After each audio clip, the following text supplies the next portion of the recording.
하나님 말씀 함께 보겠습니다. 신약성경 마가복음 5장 35절로 43절 말씀입니다.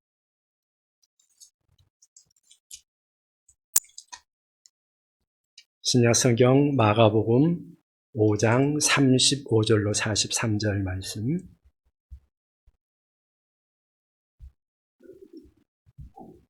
네, 찾으셔서 우리 함께 보도록 하십시다. 제가 봉독하겠습니다. 제가 가지고 있는 성경은 신약성경 61쪽입니다. 신약성경 61쪽 마가복음 5장 35절로 43절 말씀. 제가 봉독하겠습니다. 아직 예수께서 말씀하실 때에 회당장의 집에서 사람들이 와서 회당장에게 이르되 당신의 딸이 죽었나이다. 어찌하여 선생을 더 괴롭게 하나이까? 예수께서 그 하는 말을 곁에서 들으시고 회당장에게 이르시되 두려워하지 말고 믿기만 하라 하시고 베드로와 야고보의 형제 요한 외에 아무도 따라옴을 허락하지 아니하시고 회당장의 집에 함께 가사 떠드는 것과 사람들이 울며 심히 통곡함을 보시고 들어가서 그들에게 이르시되 너희가 어찌하여 떠들며 우느냐? 이 아이가 죽은 것이 아니라 잔다 하시니 그들이 비웃더라. 예수께서 그들을 다 내보내신 후에 아이의 부모와 또 자기와 함께 한 자들을 데리시고 아이 있는 곳에 들어가사 그 아이의 손을 잡고 이르시되 달리다굼 하시니 번역하면 곧 내가 네게 말하니 소녀야 일어나라 하십니다. 소녀가 곧 일어나서 걸으니 나이가 12살이라 사람들이 곧 크게 놀라고 놀라거늘 예수께서 이 일을 아무도 알지 못하게 하라고 그들을 많이 경계하시고 이에 소녀에게 먹을 것을 주라 하시니라. 아멘. 오늘 마가복음 5장 35절로 43절 말씀을 중심으로 해서 달리다굼이라는 제목으로 함께 말씀을 나누고자 합니다. 최근 세계에 많은 일들이 일어나고 있죠. 우크라이나 전쟁이 금방 끝날 줄 알았는데 계속되고 수많은 사람들이 죽어가고 있습니다. 거기에 얼마 전에 튀르키예와 시리아에 걸쳐 일어난 대지진으로 인해서 지금 수만 명이 죽은 것 같습니다. 계속 지금도 수습하고 있는 중인데 도무지 어떻게 손을 뻗쳐야 될지 모를 정도로 아마 심각한 상태인 것 같습니다. 아마 여러분들도 영상 매체들을 통해서 많이 보았으리라고 생각을 합니다. 사람이 살다 보면 이렇게 도무지 우리 스스로는 극복할 수 없는 절망적인 순간을 만날 때가 있습니다.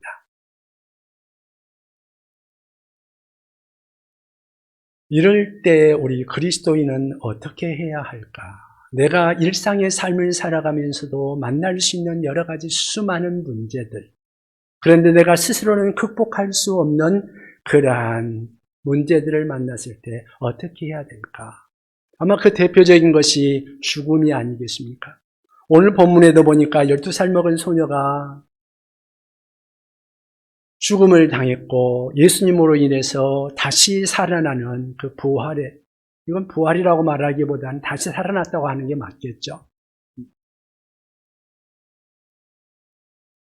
죽었는데 사실 이 죽음이라는 것은 나이 먹은 사람들만 찾아오는 게 아니죠. 어린아이들도 찾아올 수 있고 또 나이 먹은 사람도 찾아올 수 있고 죽음은 어린아이까지도 삼킬 수 있는 것입니다. 12살 먹은 소녀, 그가 죽은 곁에 예수님께서 찾아오셨습니다. 그리고 한마디 말씀을 하십니다. 달리다굼. 이거는 아람어로 쓰여지고 있는 말입니다. 당시에 이스라엘은 아람어를 사용하고 있었습니다. 우리 성경은 헬라어로 기록되어 있는데요. 신약 성경은 헬라어로 기록되어 있는데 그 당시에 이스라엘 백성들이 주로 사용하는 말이 아람어였다고 합니다. 그런데 이 달리다굼이라는 말, 언제 쓰는가 하면 아이들이 좀 사춘기가 되던가 그래서 잘 일어나기 싫어하고 누워있을 때 부모가 가가지고 날이 밝아오면 아이들을 깨울 거 아니에요? 여러분들은 어떻게 깨우는지 모르지만 좀 다정하게 깨우는 방법들이 있지 않겠습니까? 그래서 너 일어나, 야 일어나 그럴 때 쓰는 말이라고 합니다. 여기서 달리다라는 말은 우리가 막 달려가는 그런 말이 아니라 그 의미가 아주 작은 것 또는 미천한 것, 연약한 것 이런 것들을 뜻하는 그러한 단어라고 하죠. 그래서 작은 아이야 굼이라는 말은 일어나라 그런 뜻입니다. 나의 사랑하는 작은 아이야 일어나라 이 말과 함께 아이들이 일어나는 거죠. 예수님께서 이 소녀를 향하여서 달리다 굼 하니까 이 소녀가 벌떡 일어났습니다. 새로운 삶이 그에게 시작된 거죠. 사실 인간 세계는 일어날 수 없는 일이 그 놀라운 기적이 일어난 것이죠. 여러분 다시 일어설 수 없이 주저앉아 버린 우리 인생 우리 주변에 많이 있지 않습니까? 그들에게 필요한 것은 아마 자기 힘으로 감당할 수 없는 어떤 기적적인 것이 아닐까 생각을 합니다. 단순한 도덕이 아니라 단순한 사회적 갱신이 아니라 그들에게 필요한 것은 하나님의 기적일 것입니다. 생명이 필요합니다. 그들이 드려야 할 것, 그것은 어쩌면 예수님의 음성일 것입니다. 달리다 굼, 아이야 일어나라. 이 음성을 듣는 자마다 일어날 줄로 믿습니다. 오늘 본문을 통해서 이러한 달리다 굼의 기적의 역사, 이것이 우리에게 일어나기 위해서는 우리는 어떻게 해야 될 것인가 하는 것에서 함께 생각해 보기를 원합니다. 내 삶에 이 달리다 굼의 기적을 경험하려면 우리는 어떻게 해야 할까요? 첫째는 문제를 가지고 우리 예수님께로 나올 줄 알아야 합니다. 내게 문제가 있으니까 그 문제를 가지고 우리 주님 앞에 나올 줄 알아야 첫 걸음이 시작될 것입니다. 35절은 우리가 오늘 읽기 시작했습니다마는 사실 오늘 본문의 시작은 32절보다 조금 앞으로 가가지고 21절 말씀부터 시작이 되고 있습니다. 예수님께서 배를 타고 맞은편으로 건너가서 큰 무리가 그에게로 모이니까 바닷가에 계셨다. 그렇게 말씀하시죠. 22절에 보니까 이렇게 말씀합니다. 회당장 중 하나인 야이로라 하는 이가 와서 예수를 보고 발 아래 엎드려 간곡히 구하여 이르되 내 어린 딸이 죽게 되었사오니 오셔서 그 위에 손을 얹으사 그로 구원을 받아 살게 하소서 하거늘. 이 소녀의 아버지가 직업이 뭐라고 그러세요? 회당장이었다. 회당장은 당시 이스라엘 사회에서는 높은 지위에 있는 사람이었습니다. 사회의 지도자의 위치에 있는 사람이었습니다. 우리는 회당이라고 하니까 그냥 단순히 요즘의 교회와 같은 생각을 하기 쉬운데요. 물론 교회와 같은 역할을 하고는 있습니다만은 단순한 목사님의 위치가 아니라 그 당시의 회당장의 위치는 단순한 종교적인 그러한 기능을 발휘하는 곳, 그것을 넘어서 이스라엘 백성들의 삶의 중심이었다. 그렇게 생각하면 됩니다. 종교적 기능도 수행하지만, 그러니까 예배도 그곳에서 드리지만 더 많은 사회적 기능들을 그곳에서 수행하고 있었습니다. 다시 말하면 학교도 거기에서 했고요. 또 문제가 있으면 그곳에서 재판도 했고요.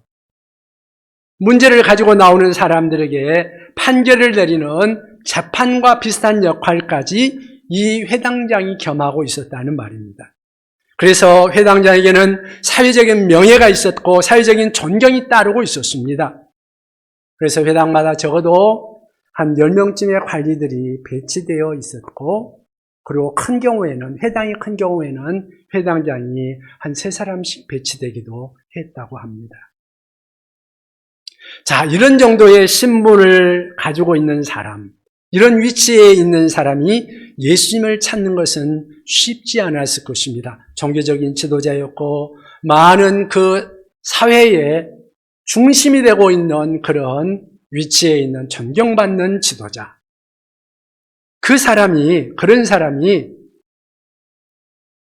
예수와 같은 사람을 찾아오는 것은 쉽지 않았다는 거죠. 여러분, 우리는 예수님을 지금 구주로 믿고 이렇게 우리 주님으로 하나님으로 믿고 있지만 그 당시는 그렇지 않았습니다. 예수님은 어쩌면 사회적으로 공인되지 못한 사람이었습니다. 어떤 사람들은 생각하기를 이단으로 생각하고 이단의 교주 정도로 생각하는 그런 사회적 배경이었다고 생각할 수 있는 상황이었습니다. 그런데 그런 예수 앞에 회당장이 찾아와서 엎드립니다. 그냥 나와서 예수님을 만났다고 기록만 하고 있는 것이 아닙니다. 22절 말씀에 보니까 뭐라고 말해요? 회당장 중 하나인 야이로라 하는 이가 와서 예수를 보고 그 앞에 어떻게 했어요? 발 아래 엎드렸다. 그냥 찾아와서 인사를 하고 정중하게 부탁을 하는 정도가 아니고 발 아래 엎드렸다. 이거 결코 쉬운 일이 아니죠. 이런 수준의, 이런 정도의 사회적인 지위를 가진 사람이, 이런 신분의 사람이 예수님 앞에 와서 엎드리는 것 쉽지 않습니다. 그러나 그에게는 문제가 있었습니다. 사랑하는 딸이 죽어가고 있었던 거죠. 별별 노력을 다 해봐도 다 소용이 없습니다.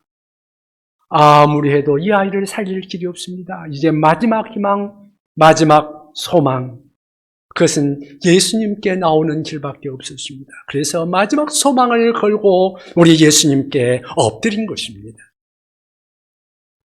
그러고 보면 여러분, 우리 인생을 살면서 우리가 경험하는 고통, 그것은 꼭 다 나쁜 것만은 아닌 것 같습니다. 이 회당장이 사랑하는 딸로 말미암아 고통에 들린 그런 어려움, 그런 순간이 없었다면 이 회당장이 예수님 앞에 나올 수 있었을까요? 그런 위치에 있는 사람이. 우리 중에서도 고통받지 않는다면, 인생에 역경이 없었다면, 이런 비바람과 풍파가 없었다면 우리 예수님 앞에 나올 수 없었던 사람 많지 않을까요? 그 중에 저도 한 케이스예요. 저도 젊어서 청년 때 살고 싶지 않았어요. 죽고 싶었어요. 그런데 그 정도 되니까, 그런 상황이 되니까 내가 가지고 있던 모든 생각들이 바뀌는 거죠. 그러면서 주님 앞에 나오는 계기가 될 수 있었던 것입니다. 그래서 옛날 청교도들은 말하기를 고통이나 역경을 가리켜서 변장된 축복이다, 그렇게 말을 했습니다. 이 고통이, 이 역경이 이 회당장을 겸손하게 만들었다는 것이죠. 그래서 자기가 가지고 있는 지식과 자기가 가지고 있는 사회적 신분과 지위도 불구하고 그는 겸하게 이 나사렛 예수 앞에 엎드린 것입니다. 엎드려서 어떻게 합니까? 23절에 보니까 간곡히 구했다. 우리 주님 앞에 호소한 거예요. 선생님, 내 아이를 살려주세요. 내 딸을 좀 살려주세요. 제발 좀, 이 아이 좀 살려주세요. 어쩌면 소리치고 부르짖었을지도 모르겠습니다. 어쩌면 눈물을 흘리며 구했을지도 모르겠습니다. 그가 예수님 앞에 무릎을 꿇을 만큼 그는 절박했다는 말이죠. 저는 우리 한국인들이 우리 예수님 앞에 나오지 못하는 이유들, 우리 하나님 앞에 나와 은혜를 경험하지 못하게 하는 그러한 구원 얻는 데 방해가 되는 어떤 장애물 하나가 있다면 아마 그것은 우리나라의 체면 문화가 아닌가 하는 그런 생각도 해봅니다. 그것도 상당히 많이 작용하고 있죠. 어쩌면 체면 문화가 제일 많이 발달된 나라가 우리나라 아니겠는가. 그리고 아마 일본도 비슷할 거예요. 체면에 관계된 말들이 우리나라 말에 참 많이 있죠. 그런 문화가 많이 있어요. 그래서 참 예수님 믿고 싶어도, 우리 하나님 앞에 나오고 싶어도 옆에 사람들 보면서 눈치 보고 체면 차린이라고 그냥 안 나오는 사람들, 못 나오는 사람들 꽤 많이 있거든요. 자기 체면 때문에 내가 이 나이에 또는 옆에 사람 때문에 그러면서 나오지 못하는 경우들 저는 많이 보게 됩니다.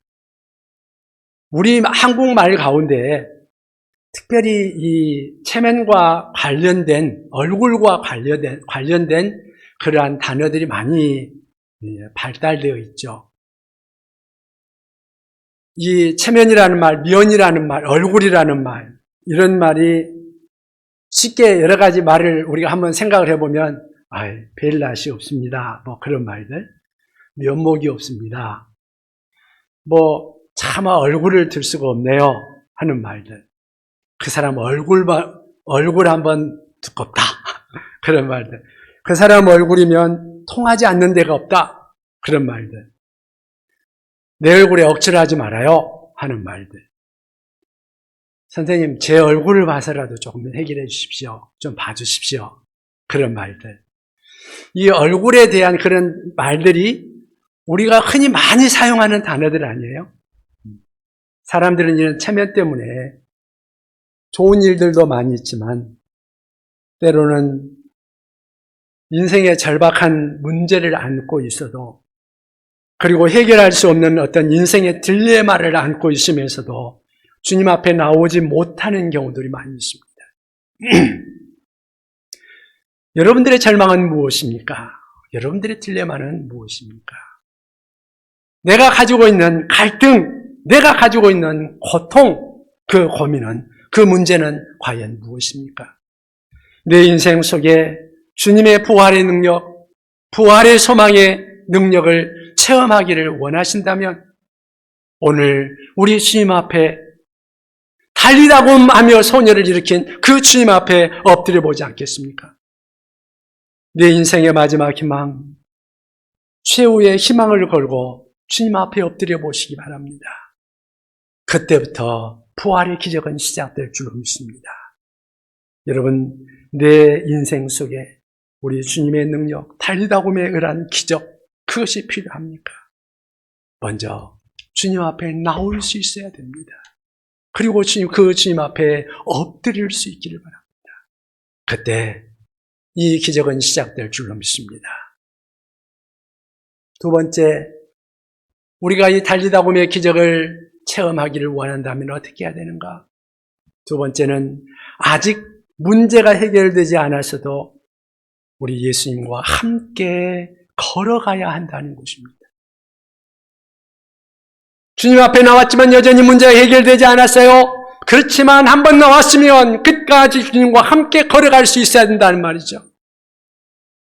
다시 한번 23절을 한번 같이 읽어보면 좋겠습니다. 23절 같이 읽겠습니다. 간곡히 구하여 이르되 내 어린 딸이 죽게 되었사오니 오셔서 그 위에 손을 얹으사 그로 구원을 받아 살게 하소서 하거늘. 그 다음 24절을 같이 한번 읽어보겠습니다. 이에 그와 함께 가실새 큰 무리가 따라가며 애워싸 밀더라. 자, 어떤 일이 생겼습니까?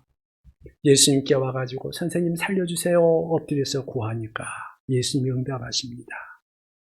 여러분, 우리가 예수님 앞에 예수님 살려주세요 하면 예수님이 응답할까요? 여러분 어떻게 생각하세요? 응답하시리라고 믿습니다. 주님 제 집에 오세요.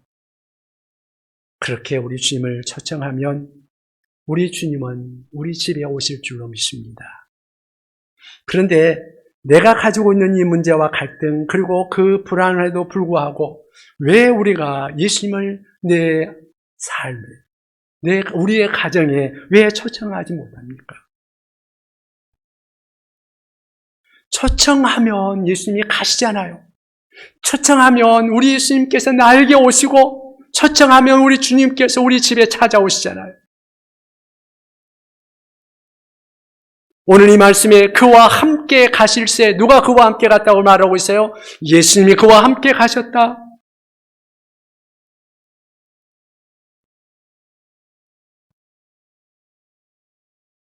그런데요, 아직 그 시점에서는 이 회당장의 문제가 해결된 것은 아니었습니다. 물론 그가 이제 주님을 만나고 주님과 함께 걷게 되었으니까 그 주님을 통해서 해결될 소망을 안고 함께 걸어가고 있는 거죠. 우리 예수님께서 도와주신다고 하니까 이제는 해결됐구나 하고 그 소망 가운데 같이 가죠. 그 주님을 통해서 이제 집에만 가시면 이 아이가 틀림없이 우리 예수님께서 만져주시면 일어날 거야. 그 희망을 안고 걸어가고 있습니다. 그렇지만 아직까지는 해결된 게 아니에요. 그런데 걸어가고 있는 그 길에, 그 도상에서 문제가 한 가지가 생깁니다. 다른 사건이 하나 생겨요. 25절 말씀에 이런 말씀이 나옵니다. 12회를 혈루증으로 앓는 한 여자가 있어. 예수님과 함께 가고 있는데 12회를 앓고 있었던 혈루증 걸린 여자, 그 여자가 그 시간에 예수님께 찾아와가지고 치료받는 그런 사건이 발생합니다. 여인이 치료받는 사건, 이것은 사실 회당장의 집에 가다가 예수님 앞에 나와가지고 예수님을 만짐으로써, 그 옷자락을 만짐으로써 거기에서 그 여인이 치료받는 그러한 사건이잖아요. 얼마나 놀라운 사건입니까? 좋은 사건이에요. 이 여인이 치료받는 것, 이것은 참으로 놀랍고 기적이요, 우리에게도 참으로 감사한 일이죠. 그런데 그럼에도 불구하고 이 회당장 야이로의 편에서 보면 좀 안타까운 일이 아닐 수 없습니다. 왜 그럴까요? 자기 사랑하는 딸이 지금 목숨이 경각이 달려 있습니다. 1분 1초가 아쉬운 그러한 순간입니다. 한순간이 아쉬운 이러한 때 그의 사랑하는 딸의 문제는 해결되지 않고 있는 이러한 상황에서 혈루증 여인으로 인해서 예수님이 지체하는 겁니다. 어쩌면 당장에 해결해야 되는 이 회당장의 입장에서 보면 이건 하나의 방해거리일 수 있어요. 좋은 일이지만 자신에게는 방해가 되는 사건일 수 있습니다. 자, 그렇다면 여기서 우리가 한번 생각해 볼 게 있습니다. 예수님이 왜 이런 사건을 허용하셨을까요? 저는 두 가지 이유가 있지 않을까 그렇게 생각을 해봅니다. 하나는 이 회당장 야이로의 믿음을 강화시키려고 하는 그런 의도가 아니었는가. 여러분, 문제가 사실은 급합니다. 그런데 내 문제가 빨리 해결되지 않아요. 가만보니까 주변에 다른 사람들은 기도를 하기만 하면은 참 기도 응답도 잘 받고 저 사람은 정말로 잘 믿는 것 같고 모든 문제가 기도만 하면 해결되는 것 같은데 다른 사람들은 다 응답받는 것 같은데 왜 다만은 해결되지 않는가? 여러분 그런 경험, 그런 고민해 본 적 없으세요? 다른 사람들이 응답받고 다른 사람들은 문제 해결을 경험하고 다른 사람은 다 잘 사는데 그런 것을 보면서 여러분 어떤 것을 느낍니까? 하나님 다른 사람들은 다 들어주는데 왜 나만 안 들어주세요? 그런데요, 접근 방법을 조금 바꿔보면 어떨까요? 내 친구를, 저분을 응답해 주신 하나님, 그래요, 주님은 그분에게 저 사람에게 응답해 주셨으니까 주님 내게도 응답해 주세요. 저분에게 응답해 주시는 주님이라면 그래 나에게도 응답해 주실 거야. 그 믿음을 가지고 주님 내게도 응답해 주세요. 그렇게 접근해 보시기 바랍니다. 내 주변의 이웃들에게 자비를 베푸시고 긍휼을 베푸시는 주님, 그 주님은 나에게도 동일한 자비와 동일한 긍휼을 베푸실 주님인 줄을 믿습니다. 이렇게 주님 앞에 나오시기 바랍니다. 내 이웃들을 불쌍히 여기신 주님, 12회를 혈루증으로 앓다가 인생을 포기해버린 이 사람의 기도를 들으시고 이 사람을 자비롭게 여기시고 이 사람을 치료해 주신 주님, 내 집에서도 동일한 역사를 이루실 줄 믿습니다. 이렇게 이웃의 다른 사람들의 모습을 보면서 우리의 믿음을 강화해 나갈 수 있기를 바랍니다. 저 사람을 보면서 내가 마음이 약해지기보다, 믿음이 약해지기보다, 저 사람을 보면서 오히려 하나님께서 이루신 그 일들을 보면서 여러분의 믿음이 더 강화되기를 바랍니다. 또 다른, 예수님이 왜 이 사건을 허락하셨을까? 또 다른 것을 한편을 생각해 본다면 그것은 회당장 야이로의 믿음을 테스트해 보기 위한 사건이 아니었는가 생각을 해봅니다. 지금 야이로에게는 갈 길이 바쁩니다. 그런데 주님은 지체하고 있습니다. 자, 성급한 사람 같으면 여기서 모든 것을 때려치우고 아이 간두세요. 딱 갈 거예요. 그렇게 갈 수도 있잖아요. 너무너무 한시가 급한데 왜 시간을 그렇게 지체하세요? 그럴 수도 있는 상황이에요. 주는 여기서 그런 의미에서 이 사람의 믿음을 시험하고 있지 않았는가? 네가 나를 기다릴 수 있느냐? 내 때를 기다릴 수 있느냐? 포기하지 않고 기다릴 수 있느냐? 바로 그러한 시험이 또 이 사건 속에 함께 문맥 속에 내포되어 있지 않는가, 그렇게 생각을 해볼 수 있을 것입니다. 여러분, 누가복음 18장에 보면 억울한 과부가 재판장을 찾아가서 계속해서 억울한 사정을 호소하는 장면이 나옵니다. 1절에 보면, 18장 1절에 보면 항상 기도하고 낭망치 말아야 할 것을 비유로 말씀하여 이르시되, 이렇게 말씀하고 있습니다. 주님은 단 한 번의 기도로 우리의 인생의 문제를 해결할 수 있다고 가르치지는 않습니다. 물론 그런 때도 있습니다. 어떤 경우는 문제 해결보다 더 중요한 교훈을 위해서 일련의 과정을 통해서 주님과 어떤 신뢰의 관계를 생기도록, 또는 문제 해결을 지연시키면서도 기다리시고 또 기도를 시키는 그러한 때들, 그런 모습들이 많이 있다는 사실이죠. 그렇다면 더 엎드려야 한다는 것입니다.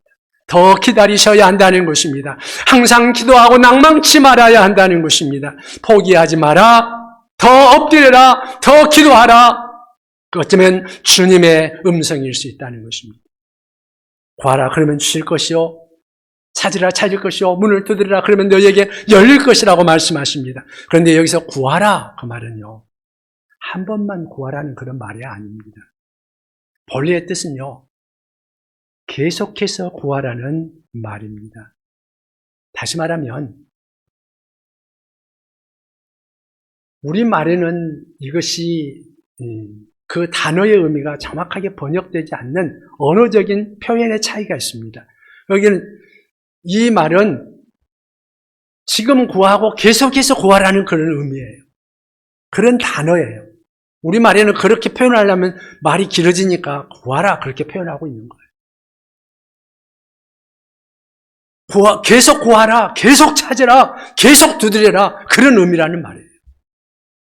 여러분, 몇 번 두들겨봐서 그 문이 열릴 것 같지 않고 잠겨 있습니까?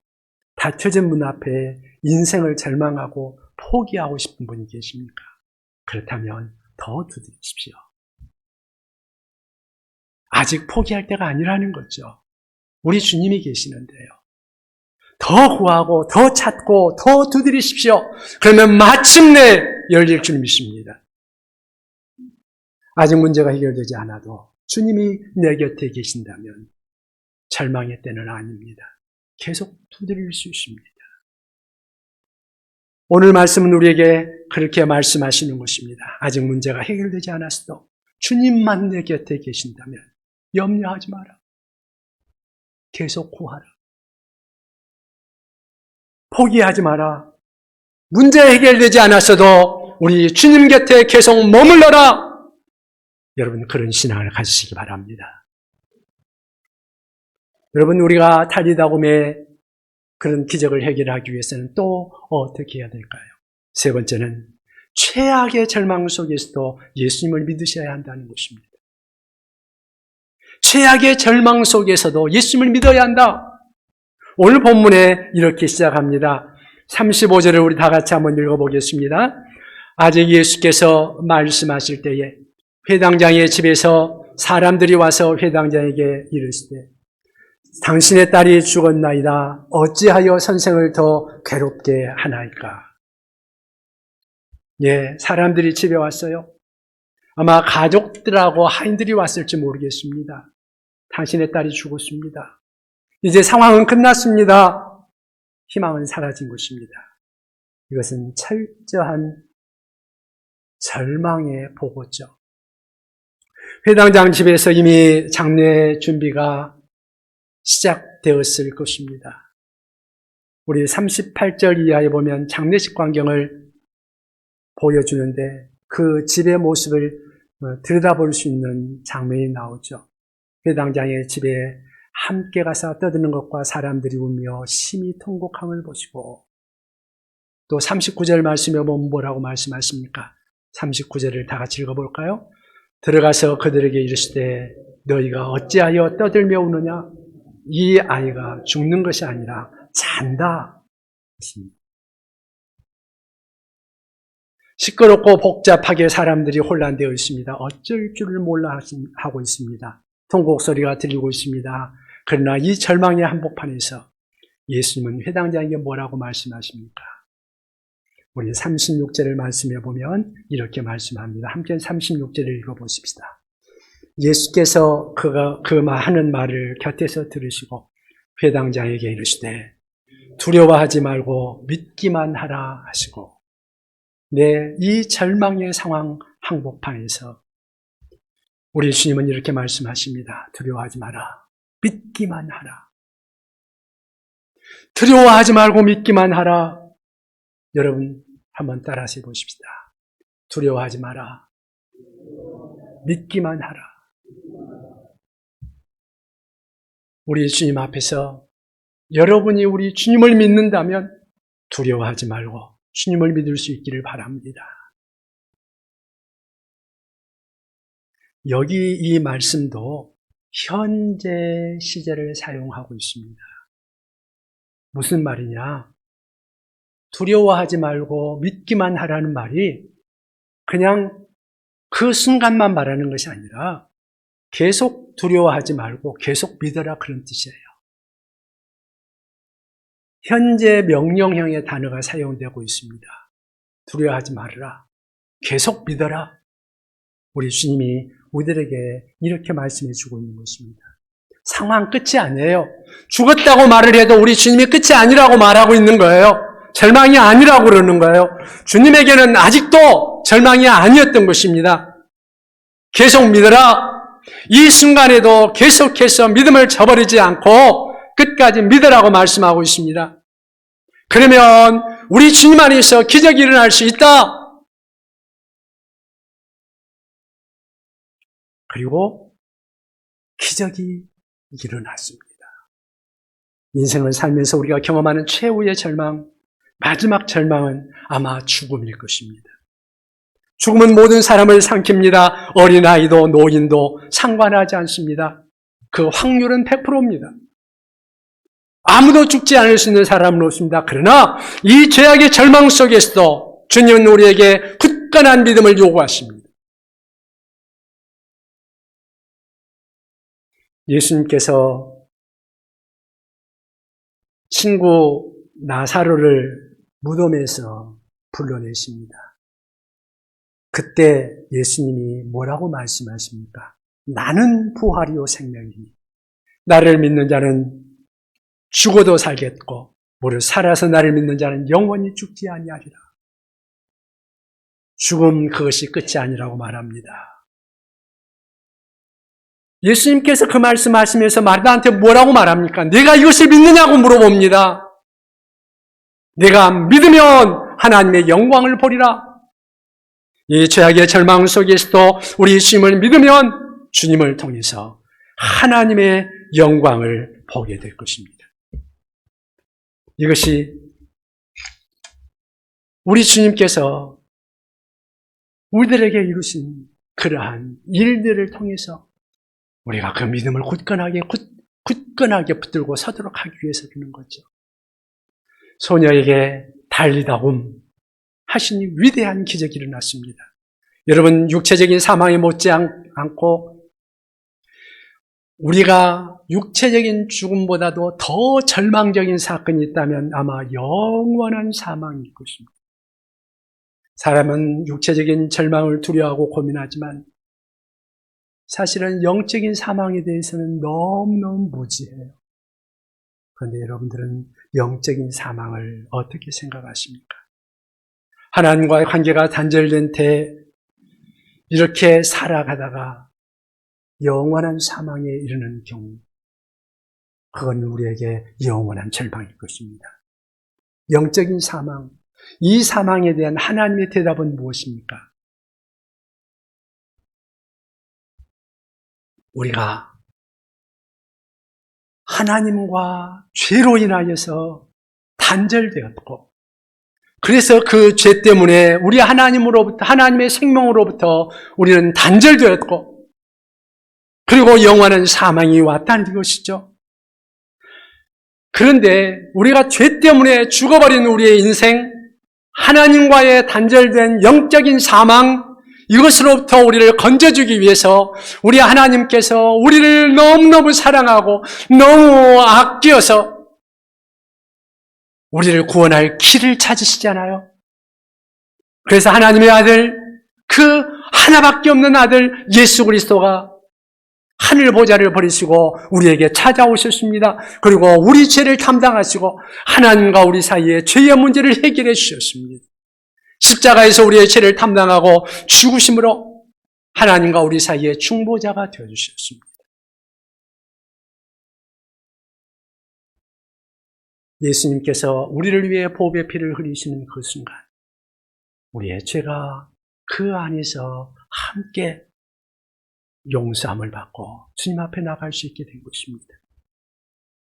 이 예수 그리스도를 영접하는 순간 우리는 죄 사함을 받고 하나님을 아버지라 부르게 됩니다. 하나님과 나 사이의 관계가 회복됩니다. 나는 영적으로 새롭게 거듭나게 되는 것입니다. 영적으로 죽었던 우리가 예수 그리스도를 믿는 순간 그 영혼이 살아나고 회복되어서 새 생명을 얻어서 하나님의 자녀로 새롭게 입양되는 것입니다.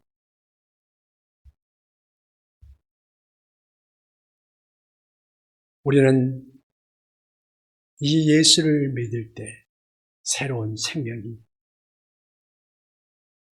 우리 안에서 시작됩니다.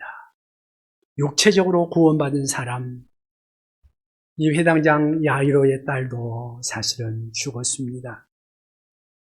그런데 우리 주님 오시는 날 아마 다시 살아날 줄로 믿습니다. 이 부활의 주님, 나의 새로운 삶을 시작하게 하실 뿐 아니라 인생을 살아가는 이 나의 모든 삶의 여정 가운데 어쩌면 내 자신을 돌아볼 때 내가 너무도 무력하다고 느끼고 좌절감을 느끼고 주저앉고 싶을 그러한 때도 여전히 내 곁에 계시는 줄로, 나와 함께 걷고 계시는 줄로 믿으시기를 바랍니다. 그리고 말씀하실 것입니다. 달리다고 아이야 일어나라. 우리를 향하여서 말씀해 주실 수 있는 줄로 믿습니다. 죽어간 자들이 하나님의 음성을 듣는 순간 살아날 것입니다. 달리다고 말씀하시면 내 인생이 바뀌어질 줄로 믿습니다. 달리다고 말씀하면 죽어가는 자도 살아나는 줄로 믿습니다. 오늘 이 믿음을 가지고 우리의 주님과 함께 걸어가는 우리 모두가 될 수 있기를 바랍니다. 기도하겠습니다.